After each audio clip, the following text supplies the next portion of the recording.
It's been a while, it took a second, kicking goals like they call me Becker. Now I'm thinking that I'm better than I'm through the trenches of the hustle. Now I'm sinking so deep, my mind is a puzzle piece of scattered still and never miss a... Yo everybody, welcome back to another video.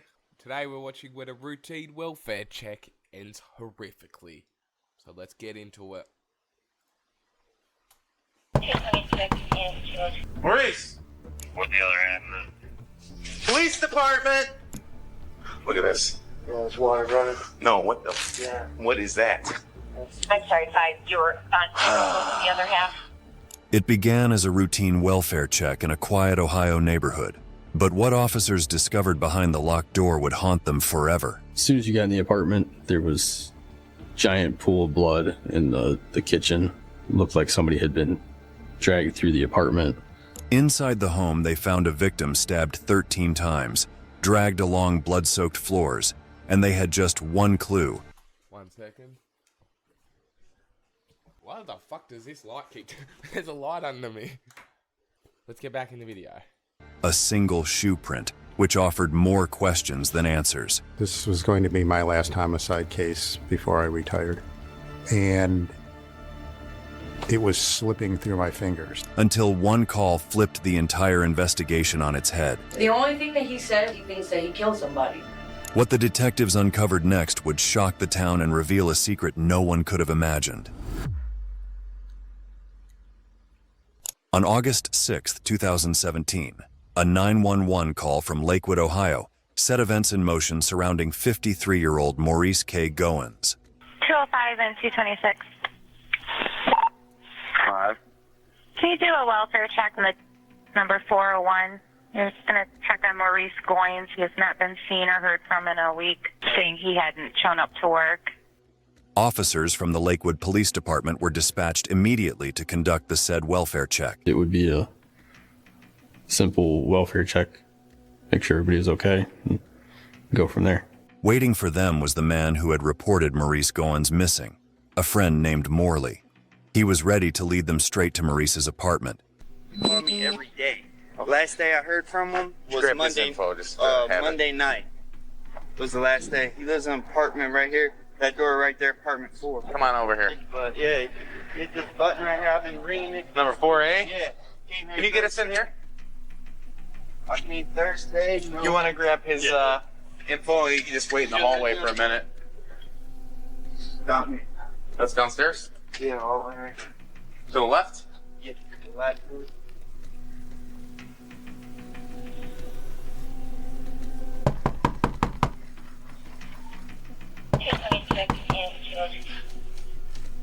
Maurice! When knocking failed to elicit a response, the officers stepped outside to explore alternative entry points to the apartment. Oh, check outside. These are his?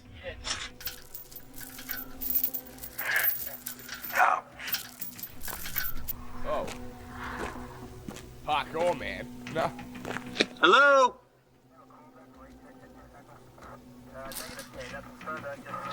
Lakewood Police! Pull that fly screen out, Hello? You got that? There's nothing really to... Nope. Number 5, hope you're on the way to South Detroit. Go in. That's more on my mind. When multiple calls from the police went unanswered, they decided to break into Maurice's house through the window. The house seemed ordinary on the outside, but what lay within would haunt the officers forever.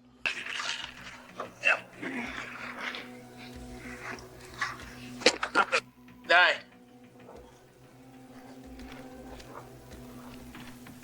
Five, we're in front of 1433. What the other end? Police department! This doesn't look good. I kind of just immediately realized that there's something wrong. And I immediately said, yeah, I need to let someone else in here just because it's not going to be safe, or I don't know if there's anybody else in here right now. Officer Smykowski's eye had already caught something eerie, and so he let the other officers in through the front door and pointed his finger at the floor. Look at this. Yeah, there's water running. No, what the? Yeah. What is that? I'm sorry, you're on the other half. Just be careful when Okay, you step. just here. As soon as you got in the apartment, there was giant pool of blood in the kitchen. Looked like somebody had been dragged through the apartment. But it seems like the officers were not alone in that apartment. They suspected someone was trying to cover their evil tracks. Ready? It's not good for sure. That is not good. Did you get that? Here, let me step across. Go ahead. Good? Yeah. Just check my water off. There was a bathroom that was right off the kitchen, and you could hear the water running. So that kind of took our attention from, is there actually somebody still in this apartment? Did they hear us knocking and then they just forgot to shut the water off? Morris's disappearance had taken an unexpected turn. Soon they were about to make a discovery that sent chills down their spines when they noticed an opened bedroom door. Dude. Shot? I don't know if he's shot or not. He's dead. 16 center spot up here. There was a body laying in the bedroom. It appeared he was face down.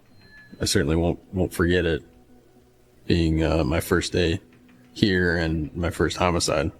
Definitely the images that I saw that day will, forever stick with me. As soon as the case turned from a welfare check to a homicide, additional officers began to gather around what was now a crime scene. I've been on many scenes, death scenes, and unfortunately, this one was very gruesome in comparison. That's what it looks like.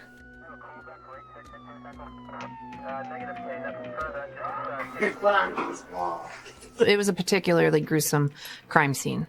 There's quite a bit of blood in every area of the apartment. Come over here. You start seeing when I came down through here, I turned around, hopped down, I see this, and there was blood drag. We found a knife left next to the victim's head. It was obvious that he had been stabbed in the neck. I'm gonna do the end of the knife. Right. There were some puncture and incise wounds to the left side and front of his neck right here. During their search of the house, an ID card confirmed the identity of the victim. What's this guy's name? Maurice Goins. Yeah, Goins. Maurice had been murdered in one of the most sickening ways these officers had ever seen. The entire house was covered in blood.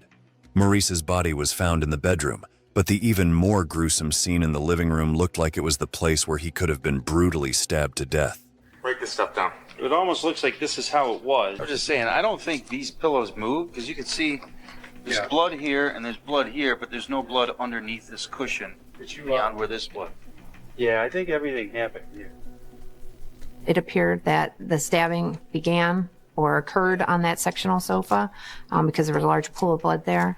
And then there were drag marks indicating that the body was removed from the sofa and then dragged throughout the apartment into the other room. Amid this bloody catastrophe was hidden their first and most important clue that could solve the case right away. You can see footprints in there. Yes. There were numerous shoe prints left in the blood, and those all had a very distinct tread pattern on them, consistent with a Converse Chuck Taylor All-Star sneaker. Before the cops could find out why this happened and who was responsible, they had to find out who Maurice Goins was. They began to talk with the people who knew him. Last time that I had seen him, he had brought me a dinner.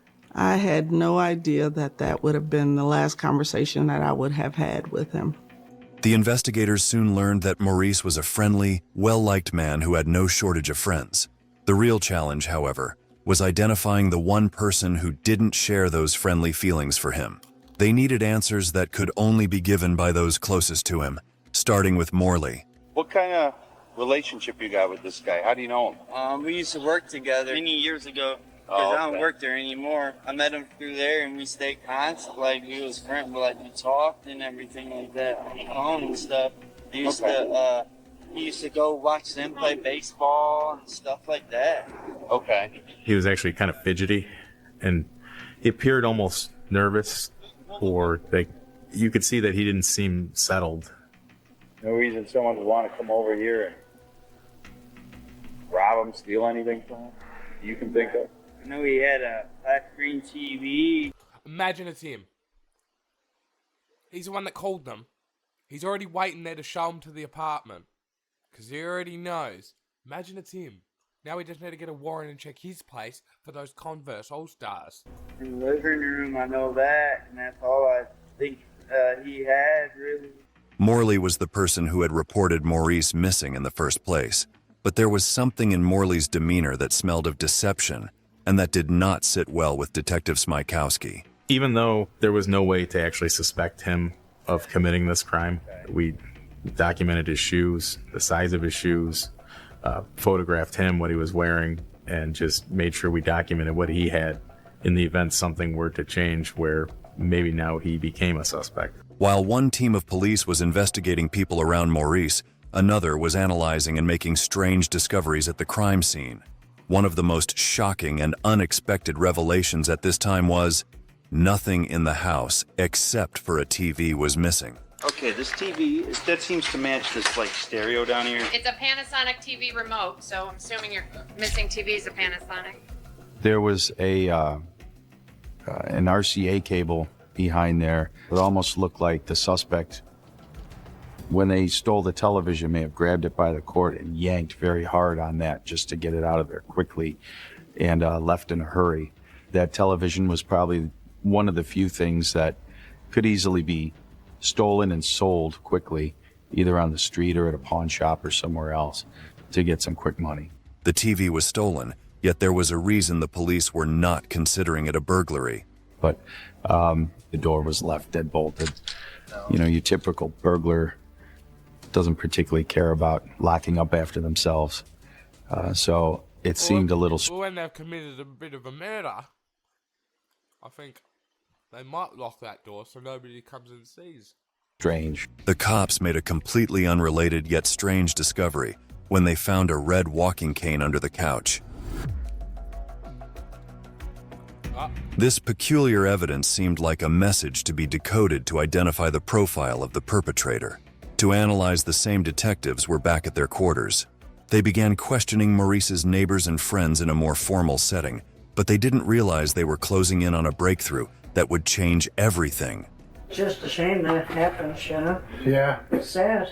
Yeah. This elderly woman was Maurice's neighbor who lived in the unit above his apartment, and as she did her chores that fateful morning, she witnessed something bizarre. And he was carrying that thing on. I guess I never gave it no thought. I just assumed the guy was selling it, you know? Right. So the guy that you saw, was it a white guy or a black guy? He was a white guy. Okay. You know, then you wonder, is there somebody in the building, you know? This was a big moment for the investigation, and so we were getting pretty excited that, you know, whoever this was who walked out of the apartment with his television is our probable suspect here. Although police had been successful in drawing a rough profile of the killer early on in the investigation, they still could not nab the suspect in the following days. There was widespread fear of the man who had brutally killed Maurice over a TV. After Mo's death, and after the officers and the detectives said that they were unable to find anybody at this point, it made me uneasy and a little leery, you know, walking around, and I would look at everybody, you know, really hard, and I would be, you know, concerned for my well-being. The fear and shock had quickly turned neighbors into suspects. No one could believe a television could spark such terror. The detectives zeroed in on a critical question. Where had the man gone with the stolen TV? In the meantime, the detectives got an intel from the same neighbor that the maintenance guy of the building could have something to do with this crime. So the guy that you saw, was it a white guy or a black guy? He was a white guy. Okay. The investigators weren't searching blindly anymore. They knew exactly where to dig. She had also claimed that the maintenance man for the building was in the... Just a quick reminder that I do have a fishing channel out. I'll put a link in the description. Make sure you guys go check it out if you like fishing. Other than that, yeah. Oh, and I also have a music channel. I'll link both my other channels in the comments so you guys can check them out if you feel like it. The laundry room right next to Maurice's apartment door.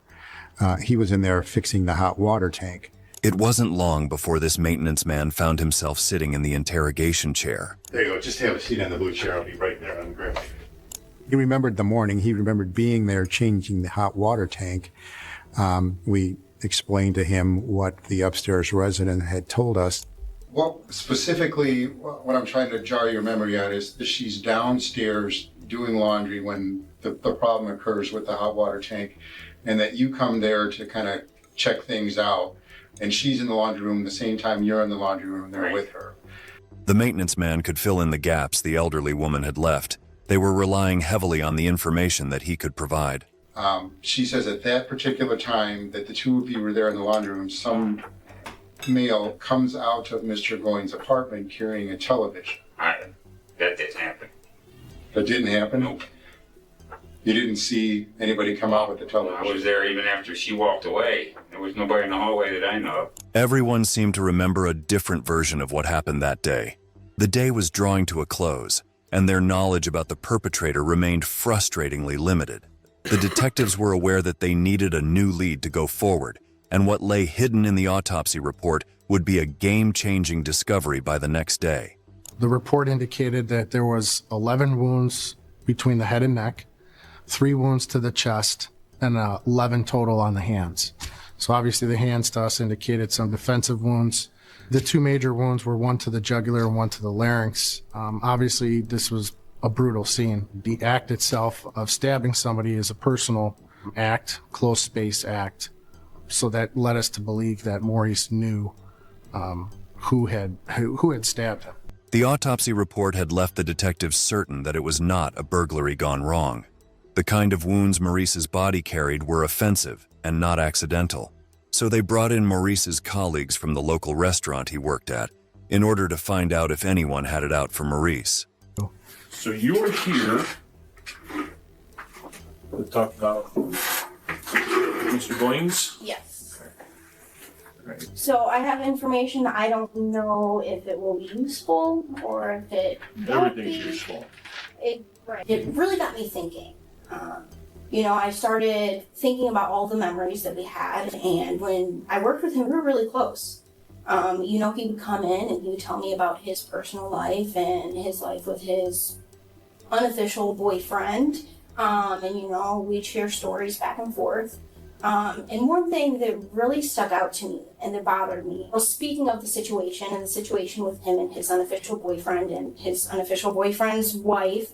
What's his unofficial boyfriend's name? The name of his unofficial boyfriend was about to be the last thing the cops ever expected.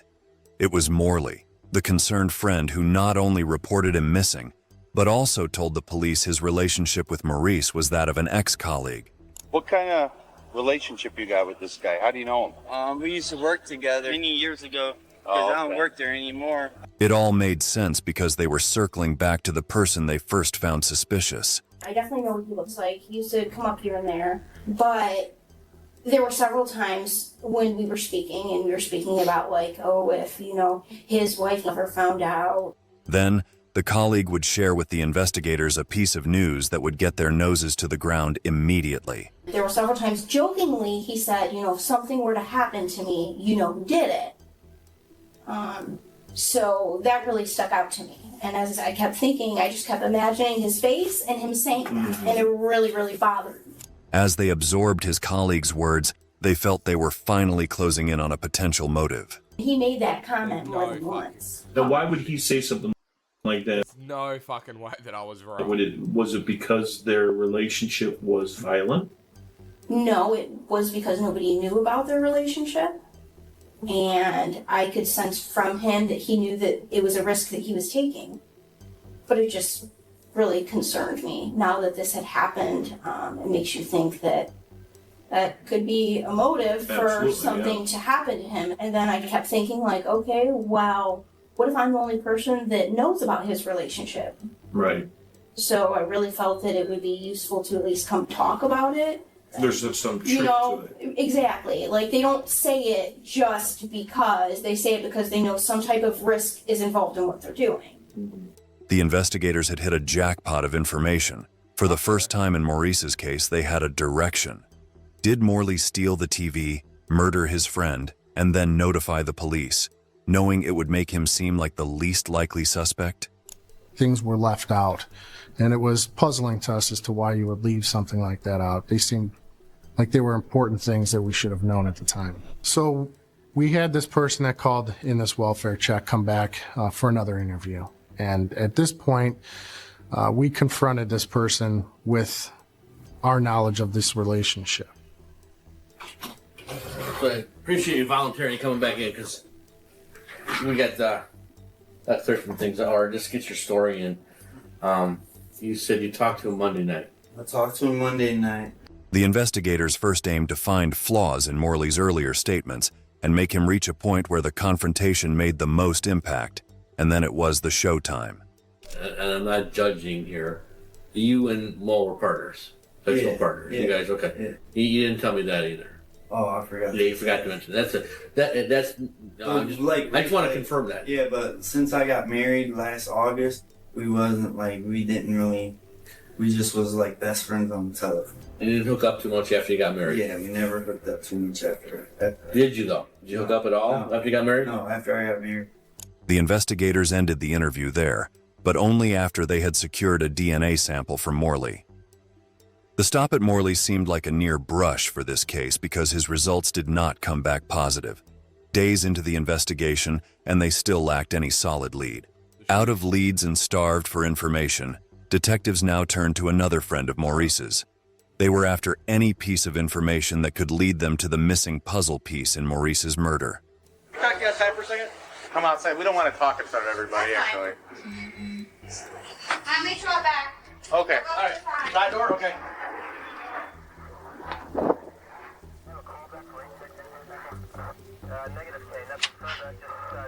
All right. You know Maurice? Yes, Owens? Why? He's passed. How? Somebody did him. My question is, when's the last time you talked to him? Oh. This is why we don't want to talk to you inside. I haven't heard from him and I wondered why. Holy. The woman accompanied the investigators back to the station where she was to deliver any assisting information.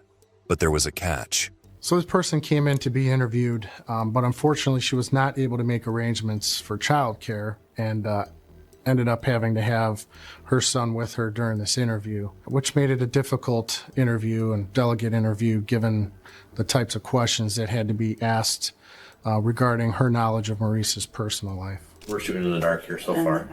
This is crazy. Yeah, so we're kind of still trying to figure things out. So maybe fill in some of the blanks, fill in some of the holes and some background and stuff. I'll tread lightly here because of the present company. Yeah. We have since learned that he had multiple friends. Yeah. Oh yeah, it was a multiple friend person. There was one, a dude in a truck. The name that stuck out to her was another friend of Maurice's. The only thing she remembered about this friend was his first name, Dan. So there's a name Dan that's out there, and we find out It's us, chat. We're gone. that they were going to have a candlelight vigil for Maurice. We basically staked out the vigil. We thought chances are pretty good that she might know who these other people are. And so the next day, the investigators brought the woman back to take a look at the vigil and identify not only Dan, but other participants as well. For all they knew, the killer could have been present at the vigil itself, under the mask of a grieving friend. Basically what I have is just a video of the vigil, and all we want you to do is just kind of, if you could just tell us who you know that's in the video, kind of a thing.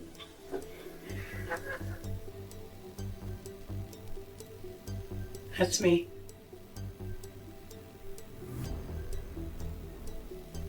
That's your son, right? That's my son, yeah. It's That's a big part of his life. That is. There's a part where it zooms in, so we'll just go to that. Where are those two guys? That's his ex. They Who's were ex? together, Maurice's. Do you know when the last time they were, like, an item?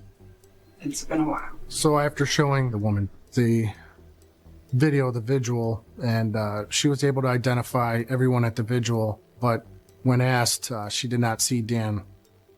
So we concluded that this person just didn't attend the vigil. For a brief moment, it seemed like yet another setback in this challenging case, frustrating the officers and crushing the hopes of Maurice's friends. Mo wasn't aggressive at all. He was quite thin and frail. And I always teased him about it. I said, go make you a sandwich. Go eat a meal.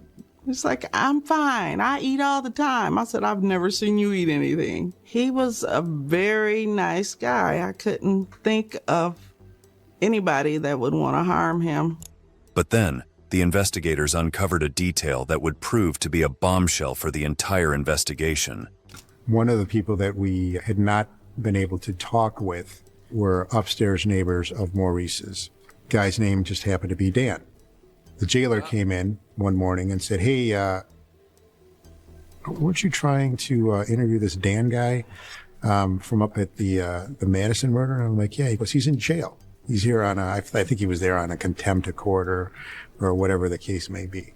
The officers were about to stumble upon a chilling discovery. And then he tells me, and you're never going to guess what kind of shoes he has. And I'm like, let me guess. Sure enough, they were Chuck Taylor's. The case had suddenly picked up speed because these were the very same shoes that were imprinted in Maurice's blood back at the crime scene. What happened next made Dan even more of a suspicious man.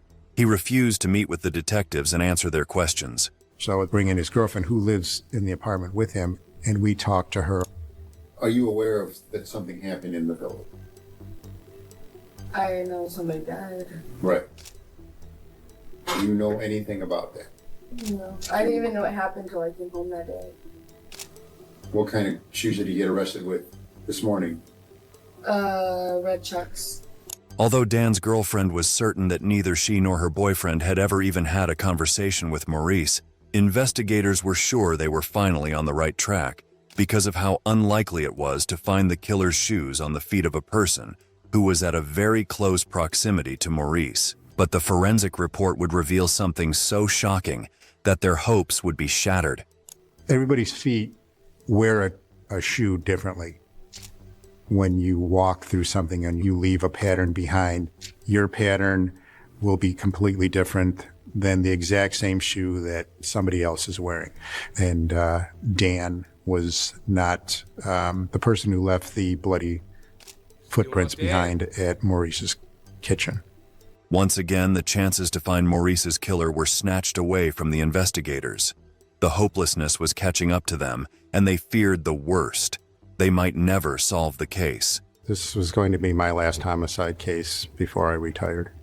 And it was slipping through my fingers. For the next 10 months, Detective Miller chased leads that went nowhere. With retirement just around the corner, he faced the unsettling prospect of ending his career with an unsolved homicide. But then they would receive an unexpected and unlikely call that would change everything. I'm Detective Miller. I've talked to you on the phone. This is Detective Lianza, my partner. All right. Detective Moran of the neighboring Cleveland Police Department had a confidential informant in the prison, someone who had information regarding Maurice's killing.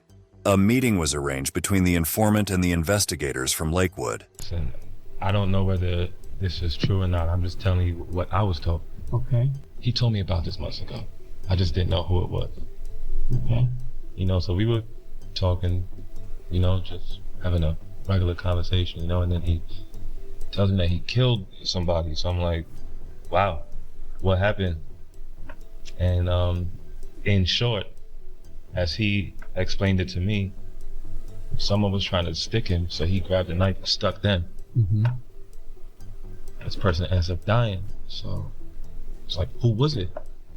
He said it was right off of Detroit Avenue, and that it was a black guy. Okay. He didn't say how he looked or what his age was, just that it was a black guy. Mm-hmm. And that he was trying to rob him. Trying to take his money for some drugs or whatever. Okay. Never really said anything about like where he had stabbed him, just that he was bloody and that he had to get out his clothes or whatever. The story that they told me was very credible.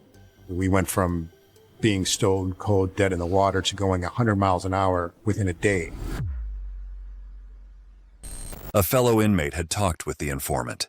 The investigators were at the edge of their seats to know who this man was. What was the guy's name? Charles Muscatello.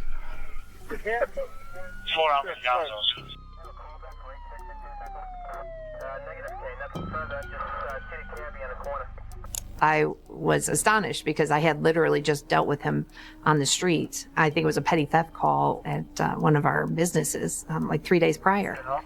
What's your last name? Muscatello. How you spell it? C-A-T-E-L-L. And your first name? Charles. I'm on probation. Let's see, you look familiar. We had dealt with Charles a few times. He was very mild-mannered during every one of those things. Not aggressive on the street with us at all, in any way, not just physical, but verbal, always compliant, never a problem. There was no indication whatsoever he was a violent person. Charles A. Muscatello was not an unfamiliar name. He was a frequent bother for the investigators and had been arrested often, but all for petty crimes.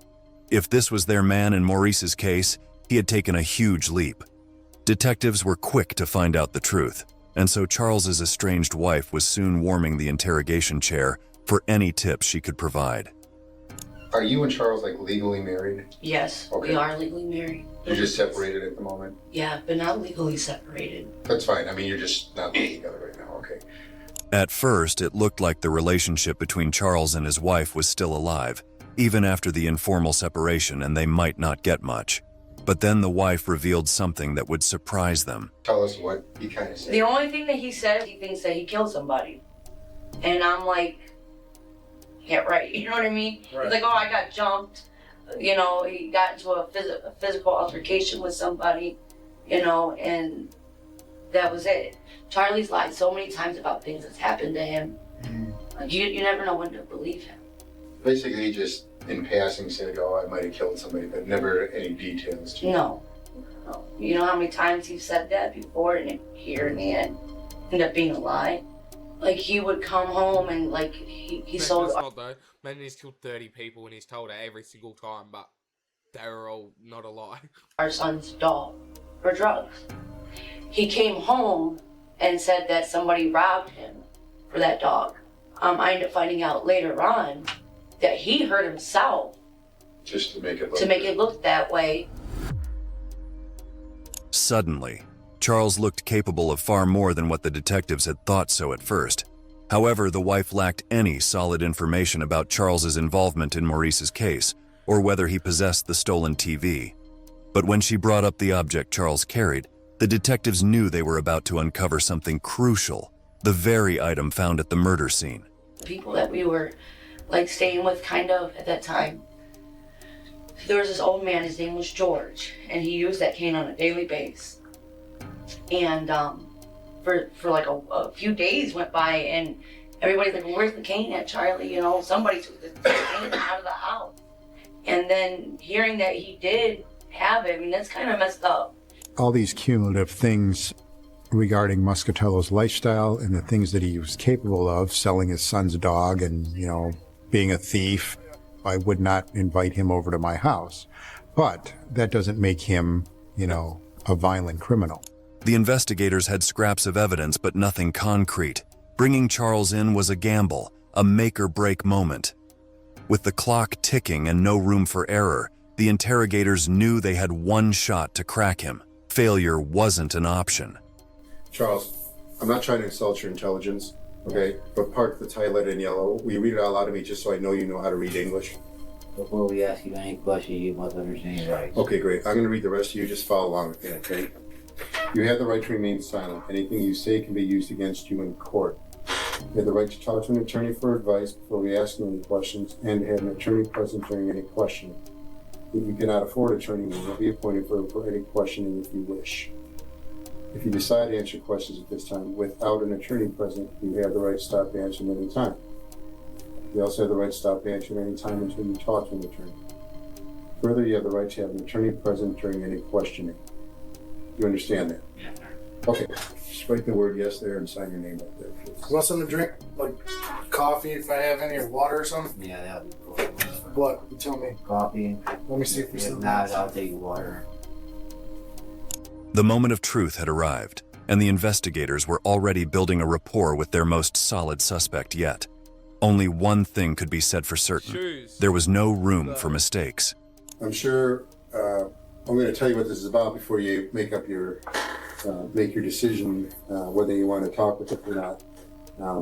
Obviously, we want to talk to you. We have some questions, and a lot of what we talk about has to do with how we're proceeding with other people involved in this, including your wife.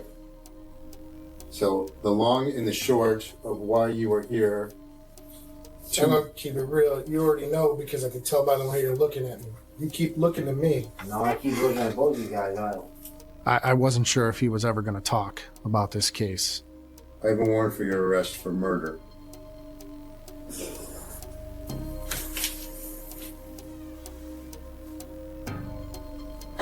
You had to know eventually this was coming. I understand. The detectives were completely uncertain of how it was going to play out, but his body language spoke volumes. Then they showed him Maurice's picture and witnessed his body language shift again. Yeah. Yep. So, I know that guy. Who is it? I don't know his name right off the hand. You don't know his name? At first, he tries to deny and doesn't even act like he knows who Maurice is, doesn't even say him by name. But there comes a point, and it's very early on. I mean, his body language to me was very telling from the beginning. You don't know his name? No, because we did sex for each other before. So you would know his name then? I know it's like Maurice or something like that. I don't know his last name or anything. That's okay. Well, you know him as Maurice. Yeah. Okay, if there's something more that I need to know, now's the time. Okay? So, that being said, do you want to discuss this and give me your side of what occurred here? To them, there was a look of surrender, and they were ready to use it to their advantage. So what really was giving away Charles's dark secrets? His shoulders were slumped. He was pretty much sitting forward. I just felt like he was on the verge, almost from the beginning, to just tell us. I got to believe that this is weighed on you like a ton of bricks. And I've got to believe that over this time period, Charles, you probably have been feeling like you're drowning, okay? Trying to get this off your chest. But the only way to do it is to now come clean about it. I could see it on your face. They felt they had finally seen through Charles's facade and were on the verge of the Biggest playing good cop, bad cop or something. breakthrough in the case. And that's when I thought we really had a chance to get a confession. Understand something, Charles. You need to be truthful with us. What happened that night? I could see it on his face and in his body language, and that I could tell he's probably been drowning from, the guilt of what's happened. Let's start from the beginning. And then he fell right into the detective's interrogatory strategy. He invited me over. Okay. In what way? Explain, how did he invite you? He called you on the phone? Yes. Okay, so he invited you over? Yes, sir. And then you walked there? Yes. Okay, then what? At that point that I had leaned in, I knew he was going to tell us what happened. Then what? I wouldn't do the things he wanted to, so he regressed me. And then I tried to move away from him.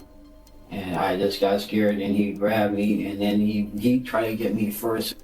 What do you mean he tried to get you? You gotta try to be as descriptive as you can. Okay, here's a steak knife. He got a steak knife, and he tried to get me with the steak knife, and I grabbed it away from him, and I went like this, and Where did you get him? Like right here. What happened after you got him there?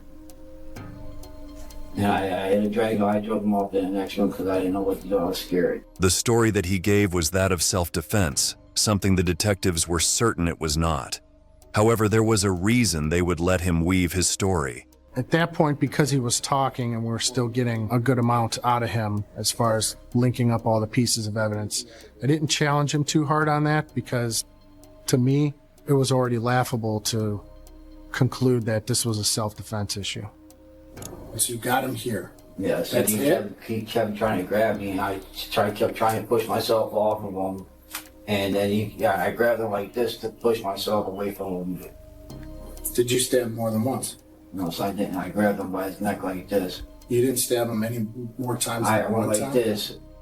In the course of Muscatello telling his version of what occurred, he claims that he stabbed him once in the throat. And I believe I asked him, "You sure you only stabbed him once?" He goes, "Well, I may have accidentally, came back across and got him across the neck." Well, Maurice's body had multiple stab wounds, multiple slices across his neck. His version of what he was telling us didn't match Maurice's body. However, the detective would go all the way into the Charles show, and they leaned in as they mentally sorted his truths from his lies. Did he just stop moving at that point? I don't know if he did or not. I just threw a sheet over him and I left. That's not the full story. What about your shoes? The shoes, they didn't have nothing on them. Are those the same shoes? No. What kind of shoes did you have? I had a pair of Converse on.